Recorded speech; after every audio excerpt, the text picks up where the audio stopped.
Mirë se erdhe në botën ku askush nuk është i pafajshëm. Sekrete shqiptare, vendi ku rrëfimet më të thella, më të ndaluara dhe më të pathëna të shqiptarëve marrin zë. Na bëni subscribe për histori të ndryshme.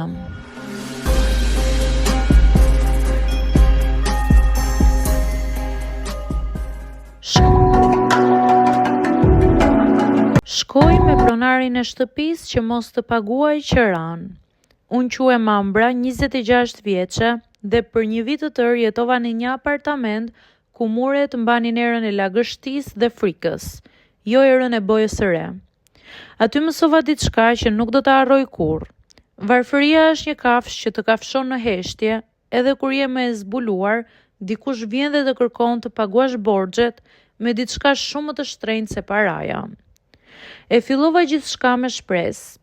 Kur erdha në Tiranë, punoja në një call center me rrogë të ulët.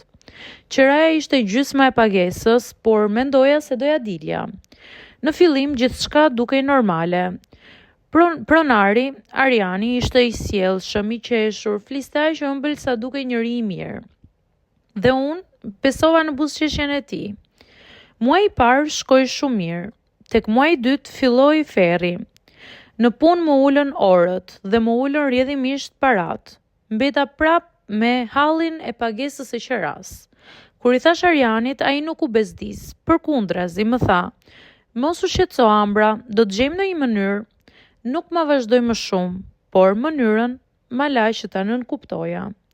Pastaj nisi sjellja e çuditshme. Filloi të më shkruante vonë në mbrëmje: "Je në shtëpi? Si je veshur? Po fle?" Mendova në fillim se po bënte shaka, por shakat u kthye në trokitje të papritura. Erdha të kontrolloj kaldajen. Ndërkohë unë s'kisha kërkuar asgjë dhe kaldaja punonte perfekt. Pastaj filloi presioni. Qiraja shtoi si mal, të nesërmen që mora rrogën duhet të paguaja dhe dritat dhe ujin dhe ilaçet e mamit. Në fund më mbetën vetëm 15.000 lekë në xhep.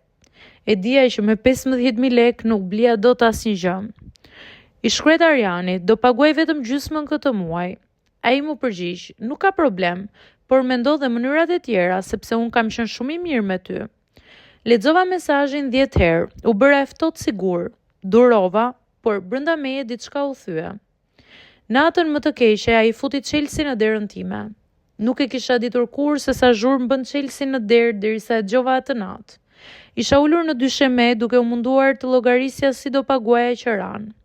Telefon, banka bosh, lista e gjërave të jetës që më mungonin pafund. Kur dera u hap, ngriva si statuj. Ariani hyri brenda ngadalë, sikur ishte shtëpia e tij dhe teknikisht ishte. "Nuk dua t'ju shtrëngoj, Ambra, por të dy e dim që më detyrohesh." Shikimi i tij më mbante të gozhduar. Ai e dinte që nuk kisha para. E dinte që nuk kisha ku të shkoja dhe e dinte se sa e vetmuar isha. Pikërisht atë natë më shtyu drejt qoshes së jetës time. Por unë nuk pranova. U çova në këmbë, mora telefonin dhe i thash: "Nëse nuk largohesh tani, do marr policin." Ai u çorodit, nuk e priste. E kisha parë që ishte mësuar të merrte atë që donte. Buzëqeshja e tij zhdukej ngadalë. U largua duke më thënë: "Nuk do qesh askënd më të mirë se unë." Më bës stomaku nyje, e dija që hakmarrja do të fillonte. Një javë më vonë më nxori për jashta, më dërgoi mesazhin: "Ke 3 ditë kohë të largohesh, mos më detyro të vi vetë." Më preu këmbët, s'kisha as lek për makinë, as familja nuk mund të më mbështeste. Shkova në punë e zbardhur nga stresi. Kolegja më pa dhe më tha: "Hajde ri tek unë një kohë." Dhe për herë të parë pas shumë kohësh ndjeva se nuk isha vetëm. U largova nga apartamenti me 2 valixhe të vjetra. Kur dola nga shkallët, drita e ditës më duk si shpëtim. Mbylla derën pa kthyer kokën pas, po e lija pas jo vetëm shtëpinë, por edhe frikën, poshtërimin dhe presionin. Sot e the me plot gojën që jam më fort. Nuk kam qira të prapambetur, jetoj në një vend të thjesht por të timin. Kam një punë më të mirë dhe mbi të gjitha kam mësuar diçka themelore.